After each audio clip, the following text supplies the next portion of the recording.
Welcome, everyone. I'm Deborah Tavares of StopTheCrime.net, and I welcome you to today's program of Stop the Crime on the Pure Momentum Network. Today is going to be another extremely important hour.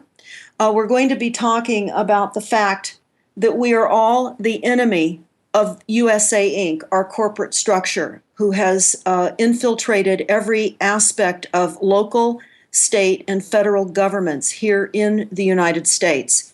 And the first hour, we're going to talk about what everyone needs to know and how the system works. And the second hour, we're going to talk about what you can do about it and more detail how this enemy of the state system that we are all facing, how it works specifically to you in your local communities. And I'm welcoming Al Whitney, who is the co-host of today's program with me. And we're looking forward to sharing information. And I want to kick off the show by saying this quote. We'll know our disinformation program is complete when everything the American public believes is false. And this is former William Casey, the former CIA director, and this was a quote in 1981. And I think, Al, both you and I agree with that position. When everything is false, the disinformation campaign is complete when everything the American people believe is false. And that's really hard for people to grasp. It is. I mean, it's so huge. And initially, it seems like it really befuddles them. Someone says what it does is it puts their worldview in shambles. And I've watched people experience that shambles, and I think you and I have talked about we ourselves, when we came to this realization, experienced this sense of shambles. But hopefully the listeners understand or will be reassured by us telling them that it's not a permanent condition, people. We all went through it. It may last a couple days. It may last longer. But you come out the other side. And once you come out the other side, actually, I think both Deborah and I agree, things start to make sense. Instead of this matrix that doesn't make sense, things actually start to make sense. Yeah, and that's absolutely true. It's actually empowering. Now, the reality is not empowering by any stretch of the imagination, but it's empowering to start understanding what we have been intentionally denied in our public education program, the continued illusion of people running for office, what we see in our cities with the city council meetings and the county board of supervisors. It's just an illusion that's carried forth so that the people do believe that we have a representative government. Rather, we have a very predatory system that's very, very dangerous, and we must move people into the realization of the level of danger because it's all policies coming out of Washington, D.C. It's not an illusion of UN Agenda 21 and, behind the green curtain and all of this kind of thing. It is paper, and it is policies coming out of, again, the Incorporated USA Inc. from the U.S. Government, from the executive office via executive orders. And I know, Al, we've talked about that because I've been telling you I've been attending a lot of local meetings here in Sonoma County, where I am, which is an hour north of San Francisco. And we have many, many statutes and policies that are reflective of the reality that we're the enemy, because none of these policies or statutes are good for us. In fact, it's eliminating small businesses. They're going to have in-home energy audits as a result of the climate action plans, which is another conversation. But for those that are listening, I would recommend you go to the climate action plan link on stopthecrime.net and also take a look at the YouTube on Who's Running America and the document on stopthecrime.net, Who's Running America.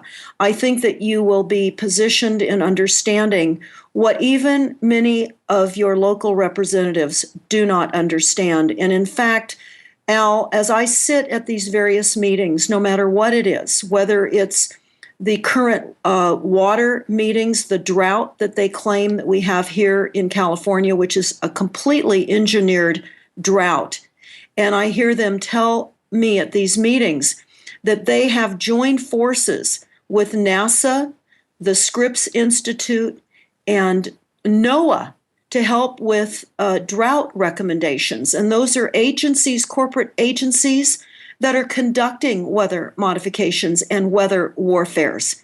Warfare. Let's talk about who these corporate agencies are. Absolutely. Okay, and we totally recommend Who is Running America, which is on Deborah's website, stopthecrime.net, and it's on my website, the Anti-Corruption Society.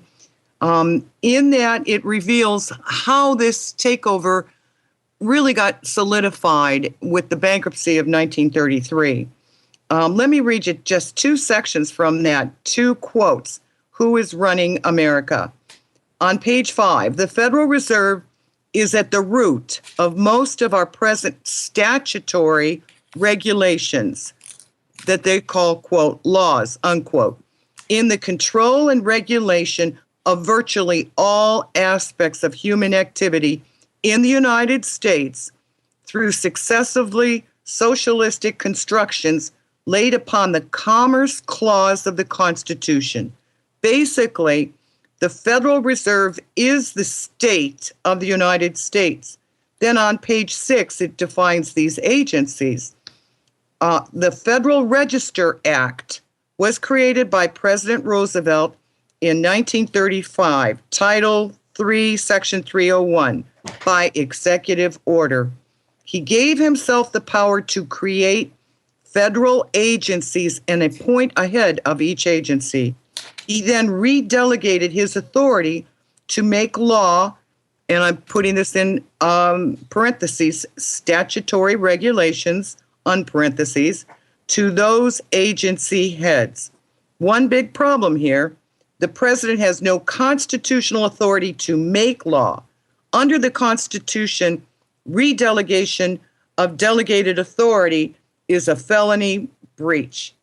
Well, So that's part of the permanent state of national emergency. When they gave him that authority, they gave it to the office of the president, not to President Roosevelt. So each consecutive president, to maintain that authority, manages to declare a state of national emergency, and it has been ongoing since 1933. So that right now, when I went to the website of the Federal Registry, anybody can do this. It's free online. And they have a little program they recently did educating the attendees about how to file their paperwork with the Federal Registry.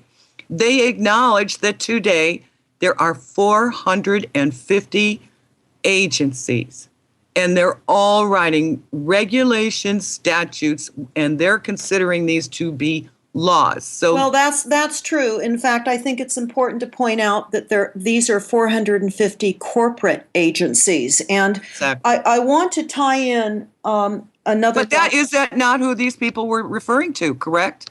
Well, your California water people, that's who they were referring to. Well, whenever I go to a meeting, I'll find out who is hosting the meeting.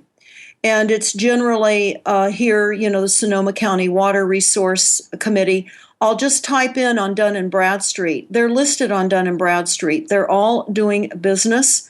They're all incorporated. They don't acknowledge people in their corporate charters. We are missing. We're missing at the table entirely, which is why I know everyone that's listening realizes something is extremely wrong, and we are not affecting any change that we've been told there would be. And we can see also that the rules and regulations and statutes are coming out of the executive branch via executive order. And then they're getting funded. And that's what people don't know. I think the Agenda 21 people, other people are not making it clear. Well, okay, so how are they getting funded? if it's a corporate structure, people need to understand it truly is a corporate structure. Well, how do corporate structures function? They function through contracts. In the case of all these agencies, they offer grant contracts. And Deborah went in and got a copy of one, and it said right on the front page, this is a contract. So there's money attached, right, Deborah? There was like $1 million in the one that you got. And they signed a contract, and it included all the terms. Well, actually, everyone that's listening can go and see this contract, and I would recommend that you do, because what we need to start doing is understanding the bookkeeping principle of our reality in this corporate structure. What is clearly happening is that they're playing a game of chess, and we're playing a game of checkers. We're not playing on the same game or in the same reality. And until we understand we are in a corporate structure with corporate contracts, grants, and paperwork, we're going to keep going to the perpetrators of all of these horrific statutes, asking for reprieve. And many of those people, when I say perpetrators, I'm talking about legislators, your local policymakers in your city councils, your board of supervisors, the different agencies with EPA, the air quality management, etc. We're going to be talking about the poor air quality with the air quality management. We're going to try to talk to them about chemtrailing. They acknowledge nothing. And what is important is to discuss some of how this relates to one of the source documents that both Al and I have on our websites. It's called Silent Weapons for Quiet Wars. And on page 6 of the Silent Weapons for Quiet Wars, they tell us that the bookkeeper can be king if the public can be kept ignorant of the methodology of the bookkeeping. It's also important to know that the Silent Weapons document also says that they have enslaved us by lack of intentional denial of education. And also, I wanted to point out on page 38 of the Silent Weapons document, because we were talking about the president and politicians, and what it says here in a very nice, concise paragraph is politicians hold many quasi-military jobs, the lowest being the police, which are the soldiers, the attorneys and the CPAs, next who are the spies and saboteurs, and licensed, and the judges who shout out orders and run the closed union military shop for whatever the market will bear.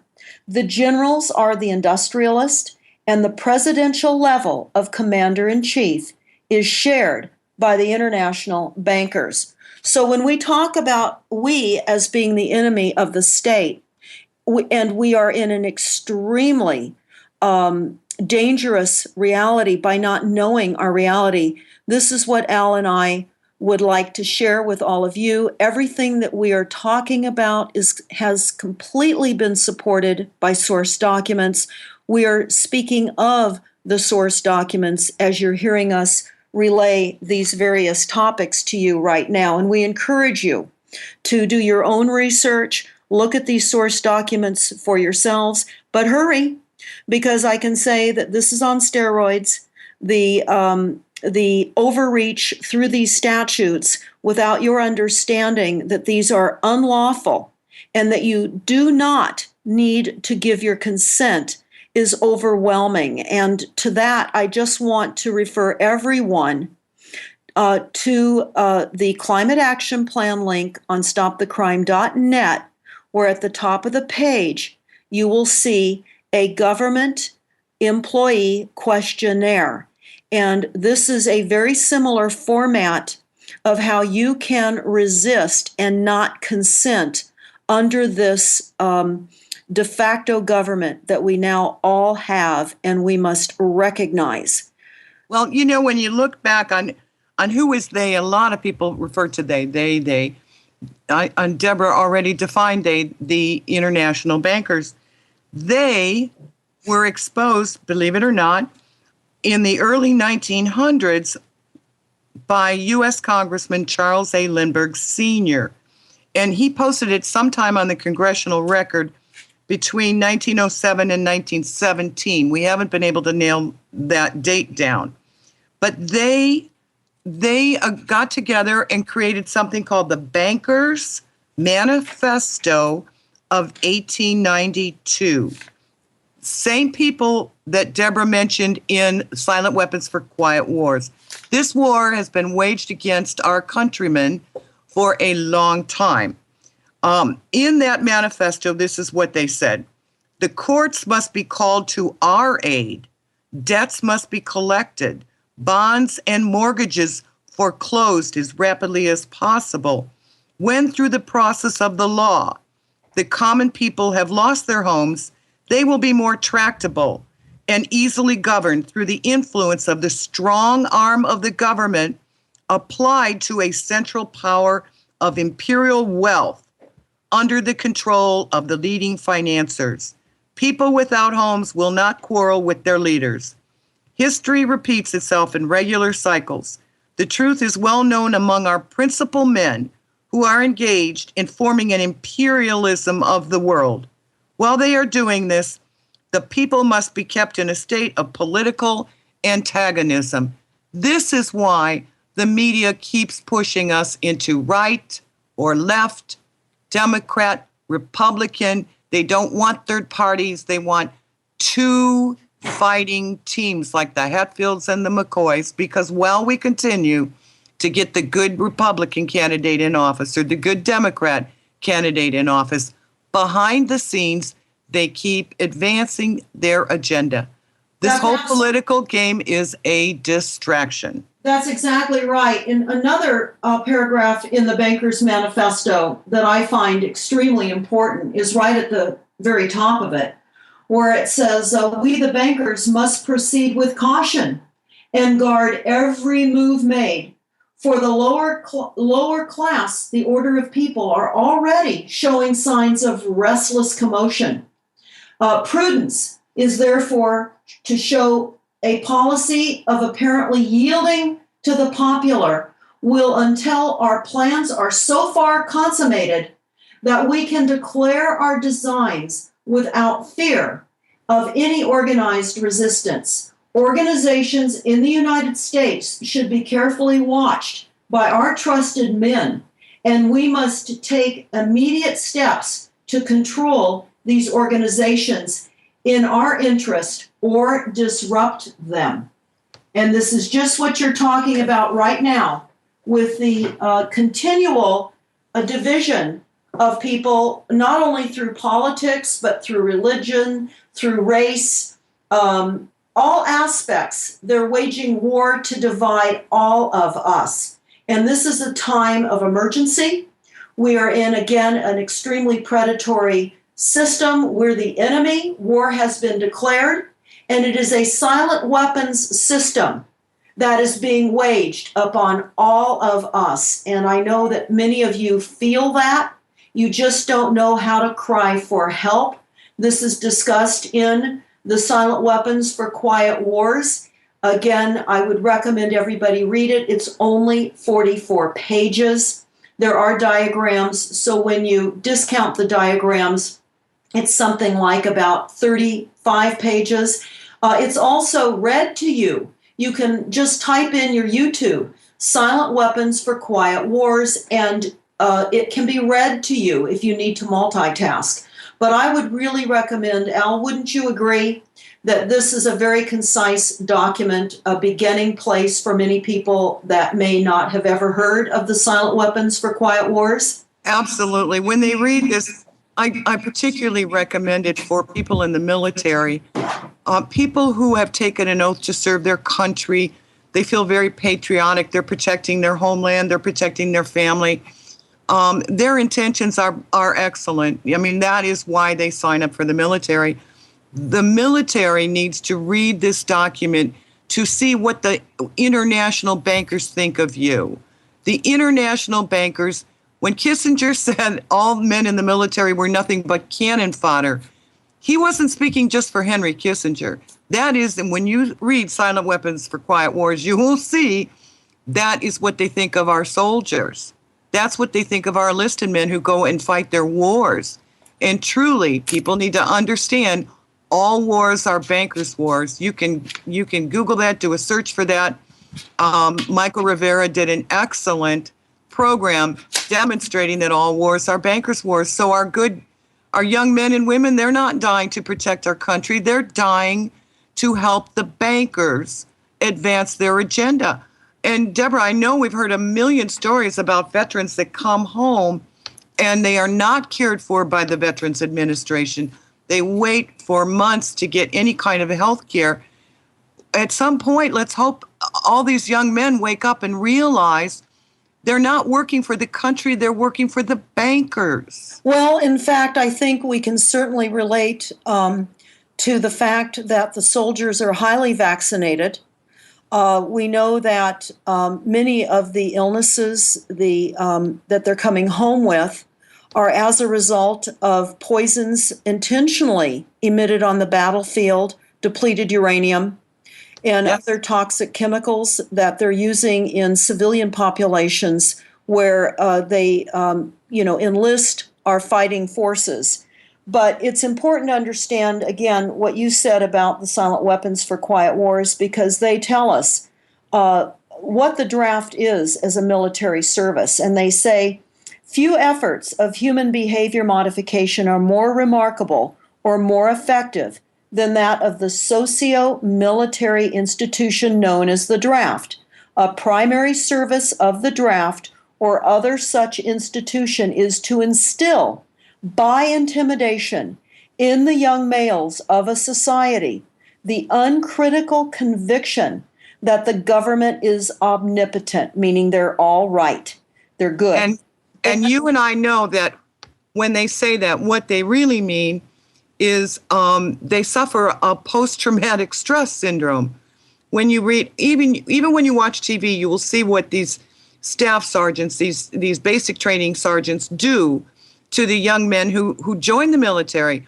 They humiliate them, they insult them, they overwork them, they exercise them till their bodies are just sore as can be. They maximize exercise. They don't feed them good food. They don't allow them the correct amount of sleep. And by the time they go through and survive this rigorous training, they literally are victims of post-traumatic stress.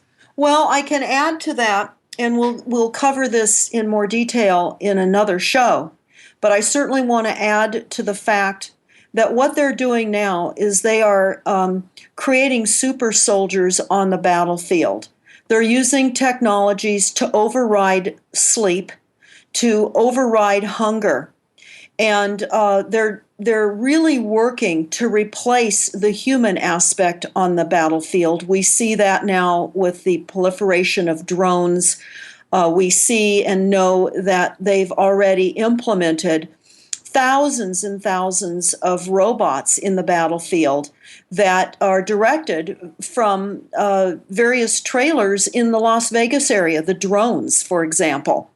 And so what we're seeing is a replacement of the human conscious element globally to wage these unthinkable continuous wars, which are killing people. And they tell us that the military is not only used to reduce populations in other parts of the world, but also they're killed as well. And they're creditors of this de facto USA government. In other words, they're enemies. And they're being sent on the battlefield to be killed, to reduce the population and reduce the creditors that would otherwise ultimately become angry and realize what this system is. We're sadly in an illusion of patriotism, where we think our anthems, our flags, our monuments are a patriotic belief. And this is nothing further from the truth. And I think, wouldn't you agree, Al, that the slow stealth indoctrination has been so incremental over so many decades that we don't even realize our accurate history. And had any of us been taught what happened in 1933, which is again a statement of why we're the enemy of the state, we wouldn't all be sitting here having this conversation right now. And I know, Al, we've talked at length about Senate Report 93549 and how we remain in a perpetual state of national emergency, and we have since 1933. And from that came all this licensing that people are being subjected to. I mean, if you think about it, someone who does pedicures, why in the name of goodness would she need a license? That is part of the definition of enemy. Everyone to make a living under their system. They try to get everyone entrapped in the rules and regulations that govern licensing. And they try to make it so if you don't have a license, you can't earn a living. That's how they can control everyone's occupation. We're told that I have a driver's license because we only want safe drivers on the street. That's what we're told. But why does that license expire? Why do I have to renew it and renew it and renew it and renew it? So people need to understand that even though we're told licensing is good for us, it's better for the society to have licensed pedicurists and cosmetologists and dog groomers. And builders. And if you have a little business of any kind, they want you to have a license. If you want to fix computers out of your garage, they want you to have a license, and then they want to tell you how you can conduct your business. At some point, you would think the public would wake up and realize that licensing is controlling your ability to make a living, and those restrictions on that license do not necessarily make it easier to make a living. More often than not, they make it more difficult.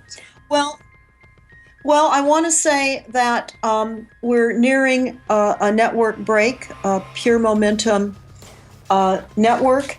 This is Deborah Tavares with StopTheCrime.net with the show Stop the Crime. And this is Al Whitney of the Anti-Corruption Society.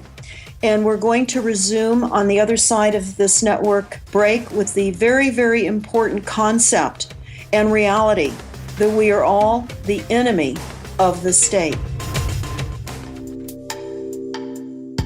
Hello, everyone. This is Sophia Smallstorm inviting you to listen and share with me on Pure Momentum Network, my show called Speed of Light.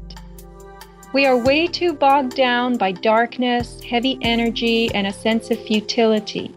We need to move into literally a new kind of momentum. Knowledge is one way to do this, and with knowledge comes freedom from the oppressive state of knowing nothing, which some people think is actually bliss. In my journey, exploring so many subjects and expanding my awareness of all that's going on, I have met amazing, wonderful, fascinating people. These are the people, researchers, many of them, that I want you to meet. They have taught me how to really see, and we have exchanged those ways of seeing together. I think this is really about coming together, how we come together in knowing each other and giving our friendship and support. Pure Momentum is a very different opportunity for me. It's just an inner feeling I have, and I'd like you to be a part of it.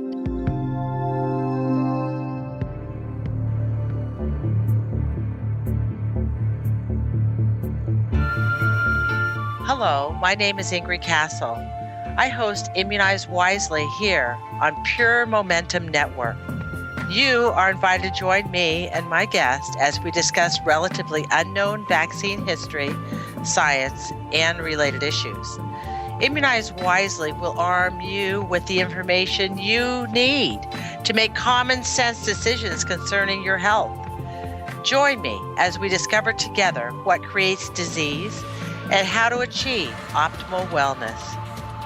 Again, Ingrid Castle on Immunize Wisely. Now, Al, just prior to the network break, we were talking about licensing. And I was recently there at a local city council meeting where a woman came with an application to beg the city to approve her ability to rent out a room in her house. Now, somehow or another, she felt that she needed to report her intentions to rent out a room in the house she owns to the city. And then that put her in the position of needing to seek a license and seek approval from the city, whether or not she had someone renting a room in her house. And also, as recently as just the last few weeks, San Francisco has been looking at the same requirements of licensing because the rents are so extremely high now in San Francisco. A small little studio can be a couple of $1,000s a month. And they're actually asking people that have larger homes to go ahead and rent their homes out, rent a room out. And what I find most concerning about this is this falls into the increasing of population within the city constraints. And again, this is also for another show.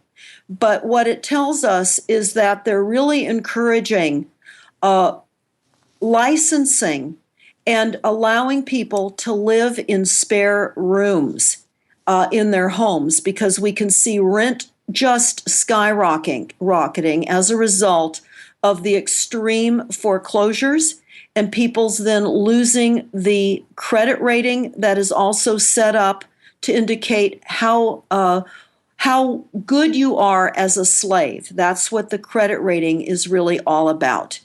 And so people are not able to buy. They become permanent renters. Again, the enemy of the state, being confined and reduced in their living standards and being really relegated into living in other people's homes and needing a license to do so.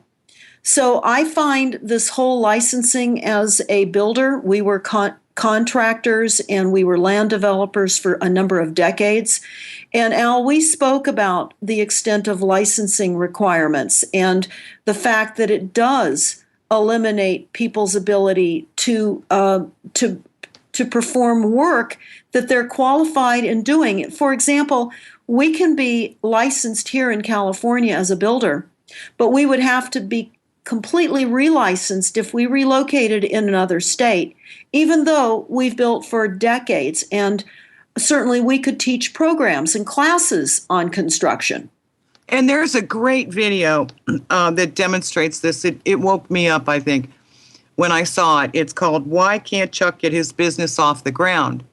This video does an excellent job of following an individual. All he's trying to do is open a little business to make a living. That's all he wants to do. He's got a bunch of good ideas. As he goes from city to city, he runs into one restriction after another. And we've talked about the fact that there's no limit to the number of rules, regulations, statutes that a municipality can pass. There's no law that says they can only pass so many. They can keep passing them and have been. And I think their plan is to continue to pass more. They get their money through the grants. They get their money through some taxation, and they get revenue from licensing, and people who violate the restrictions of their license, they get to charge you fines or penalties. So this whole licensing system is truly designed to fleece the people. That's what Judge Dale says, and that's what you and I have observed. If a little guy can't open a computer repair shop in his garage without getting a license from that city, then you understand we are economic slaves. Well, that's right. In fact, I discovered here in Northern California in Santa Rosa, and I encourage everyone to take a look at this. While at a city council meeting that I was attending, I noticed on the agenda there was acknowledgement for a crimes environmental task force. And I thought, what on earth is a crimes environmental task force? It's a division of the Santa Rosa Police Department.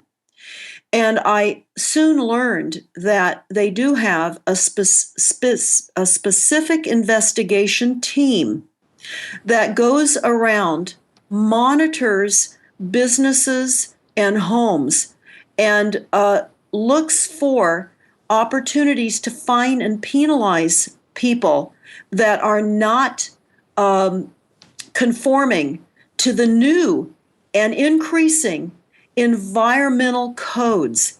And this is sweeping our nation right now. This is another example. Well, and let me ask you, Deborah, did the people vote for this position? Well, of course, no one even knew that this existed. I can tell you that when I learned of this at the city council meeting, and the environmental task force was there, and they said that their duties were environmental crimes of air, water, and pollution, I immediately went to the microphone at the city council meeting, and I said to the environmental crimes task force team that was there, getting receiving an award from the city council, I said, while you're still here, I want to report an environmental crime. I said, all of these city council members sitting before me have approved a climate action plan that requires the deployment of smart meters on everyone's home within Santa Rosa. This is an environmental pollution. This is an environmental crime.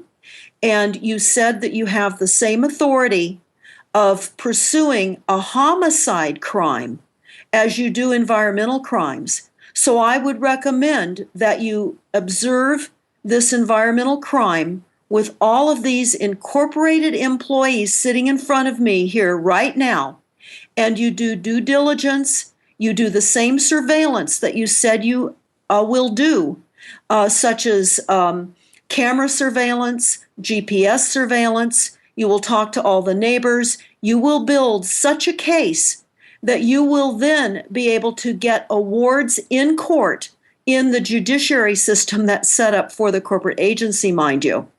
Well, and think about that for just a minute. Yeah. We've got a corporation, right? They're registered corporation on Dun and Bradstreet.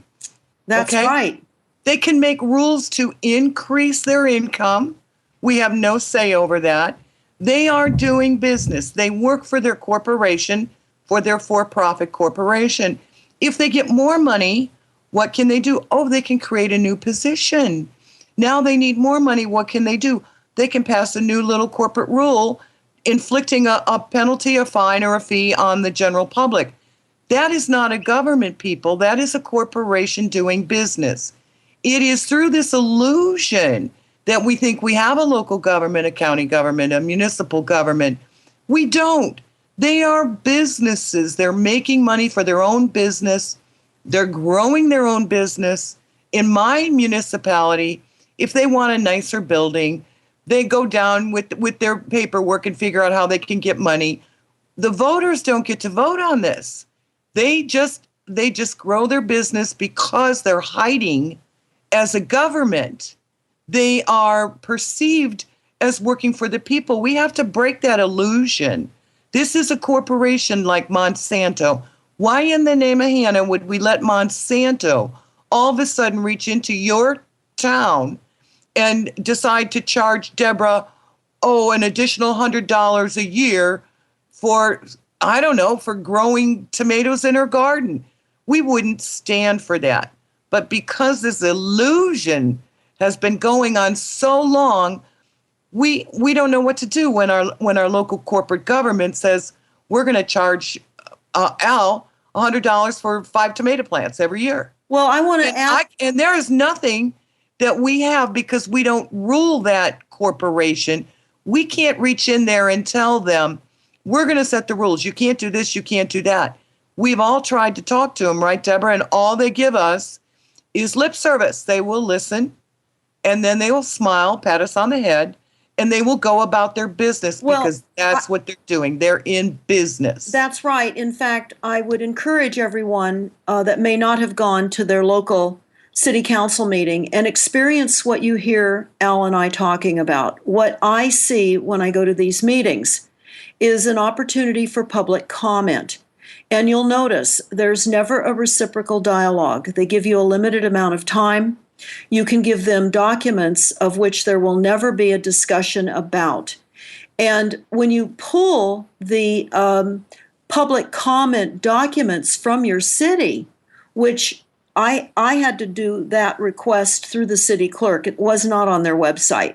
And I found that it clearly was a corporate public comment input or lack of input. They allow you to think that you have public input, and that is a requirement of their doing business, that they continue to create the illusion to keep this whole farce together by, again, the illusion that you have representation when you do not.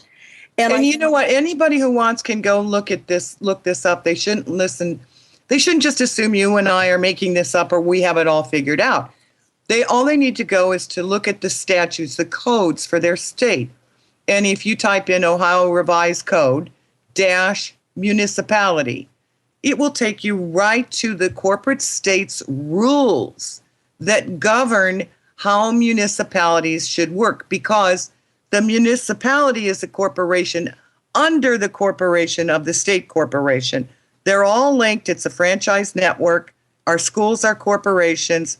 So when you go and you look at that, you will see the state legislators pass rules and regulations, the corporate state, that govern how municipalities function. It's a network we are not a part of.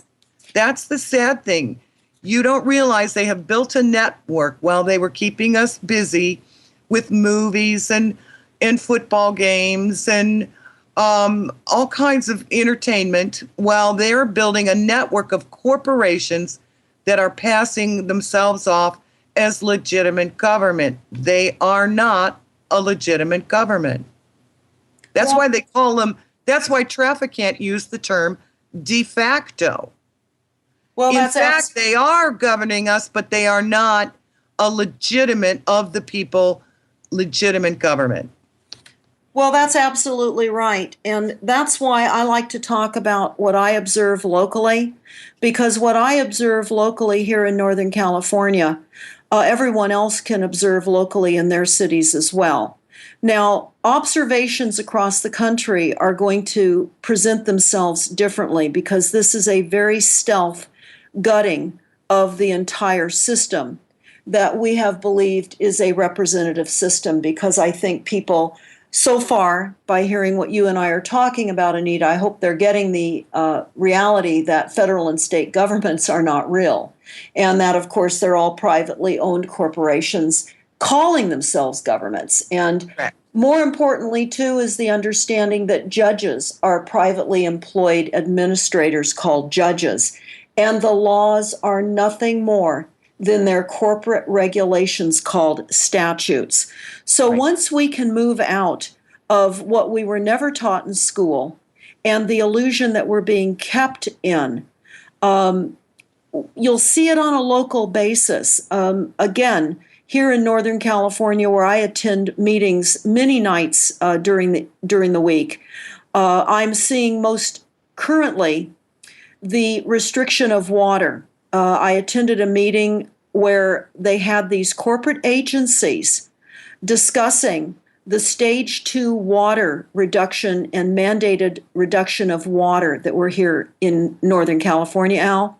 We're in a stage 2 where they're now getting grants for us to remove our lawns. Our cities will pay us for us to reduce and eliminate our lawns. They will give us 50 cents for every square foot of lawn removal that we do.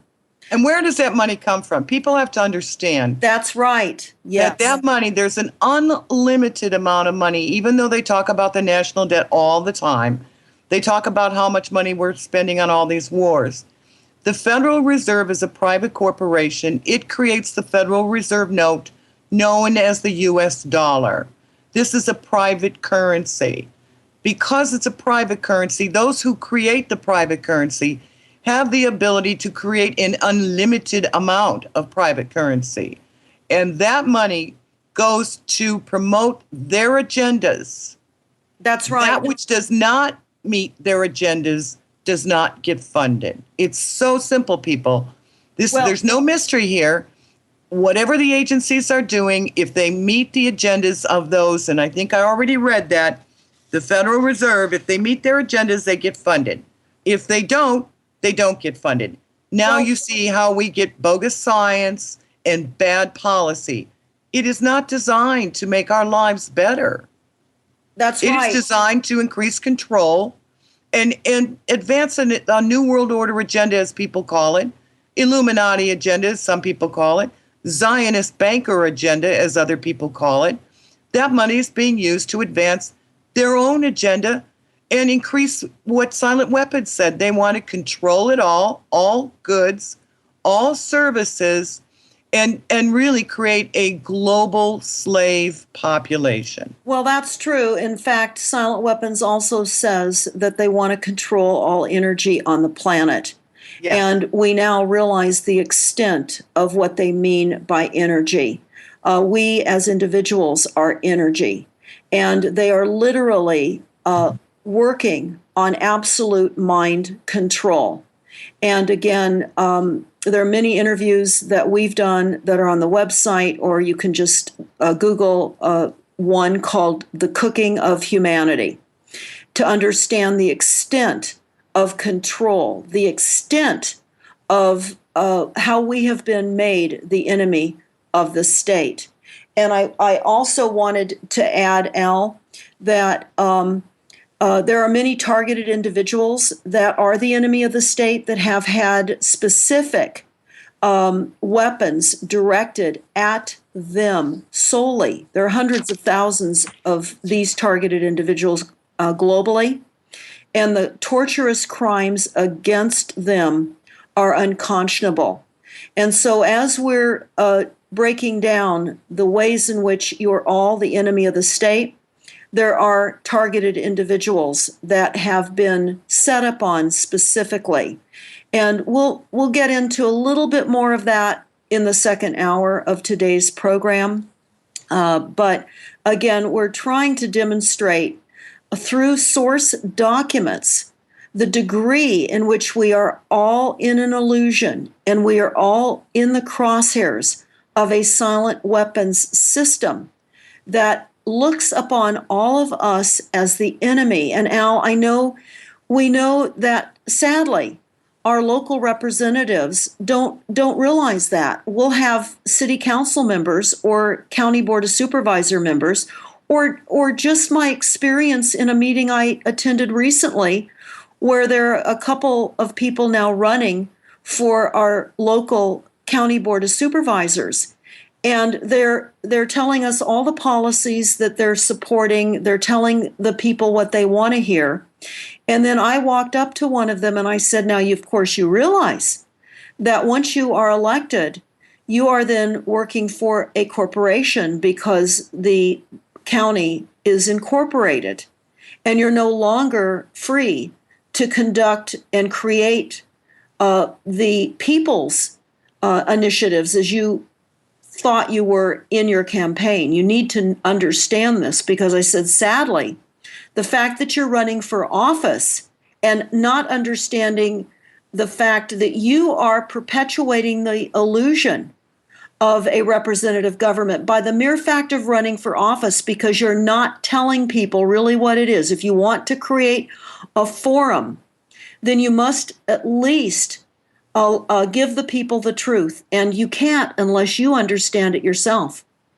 Well, that's absolutely right. And in the second hour, let's talk more about how these 450 agencies from Washington, Inc. creep their way down into our community, how that functions from that level, which is the highest level, down right into our backyards. because that agency network is the network that is creating this complete and total loss of freedom that we're all starting to feel now. That is important that people understand how that system works. That's where we're getting blitzed. Well, that's absolutely true. And again, you know that I really like to be boots on the ground. And again, as I've mentioned earlier, I attend many meetings so that I can see for myself what has been created. And I'll sit in a room and I'll go up to the microphone and I'll give information. And it's like I'm speaking a foreign language. And what you may be hearing in today's program may sound extremely foreign because we have not been taught this. And I say many times, it's just like this new Common Core curriculum that is now presenting itself nationwide in all of our schools.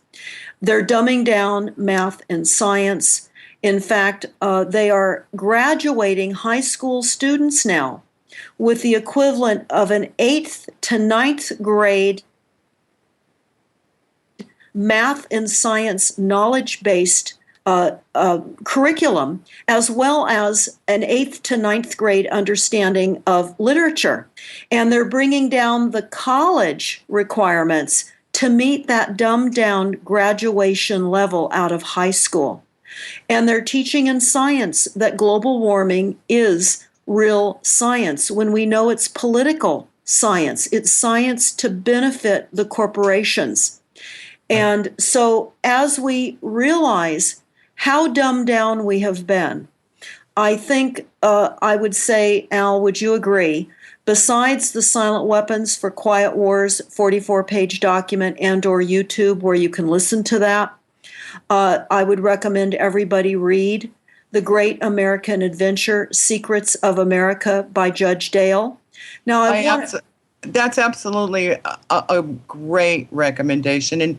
And maybe we could warn people when you read this, you may go into this moment that we're talking about, this moment of shambles, and you will start to feel, some people actually feel sick. Some people can't sleep because their worldview is being restructured. If you've already been looking at this, you won't experience it. But if you're listening to Deborah and I, and you still haven't realized it's all a corporation, and we're telling you how it works, just take some comfort in knowing that shambles is temporary, and you will come out the other end. And when you do, things will start to make sense. And some of the solutions that we're going to offer will make even more sense. But first, people have to get out of the illusion. That's absolutely right. And I think it's important to understand, we created a piece on stopthecrime.net. It's under the Climate Action Plan link, and I would recommend that everyone take a look at it. In fact, you can download it and pass it out as flyers. It's entitled The Rising Sea of Lies. And it's everything the corporations and international bankers have been doing is one gigantic fraud, and it's all at our expense. And it's an agenda. And it's important to understand the level of disinformation and manipulation by the international banking corporate structure. And again, I know, Al, we talked about people refer to the they as many identified they, but I'll refer to them as the international corporate structure, banking structure right now. They're centralizing control of all people, land, energy, resources, technologies, and all of our economies. And we must expose these hidden secrets of these corporations and universities and institutions that and believe it or not, people need to remind themselves, what is the university? It's on Dun and Bradstreet. It's just a corporation. That's right. And they're set to control all emerging technologies, and they are. They're rebuilding our world's transportation, our manufacturing, our physical infrastructure, and our cyber infrastructure. And the whole entire field of medicine. That's right. Every aspect of our lives is being rewritten. And I know that we're heading towards the conclusion of this first segment of the Pure Momentum Network and stopthecrime.net. But I want to leave people with this quote. and then we'll pick it up in the next hour. And again, the next hour is for subscribers. And I would urge all of you that are listening to spread the Pure Momentum Network, and certainly many hosts that are hosting on the Pure Momentum Network. But I'm going to leave you with this quote, and then we'll pick it up in the next hour. And this is a quote by former FBI Director J. Edgar Hoover. And this was in 1956. Quote, "The individual is handicapped by coming face to face with a conspiracy so monstrous he cannot believe it exists. The American mind simply has not come to the realization of the evil which has been introduced into our midst. It rejects even the assumption that human creatures could espouse a philosophy which must ultimately destroy all that is good and decent." So once again, Al, I want to thank you for being the host, the co-host on the first segment of this Pure Momentum Network segment of Stop the Crime. And I'm Deborah Tavares of StopTheCrime.net. We're going to, again, encourage everyone listening to become a subscriber on the Pure Momentum Network. And I thank you all for listening to the first hour of We Are the Enemy of the State. The second hour is going to identify other aspects as well as solutions. So thank you all for listening, and we encourage you to, again, subscribe so you can listen to the second hour.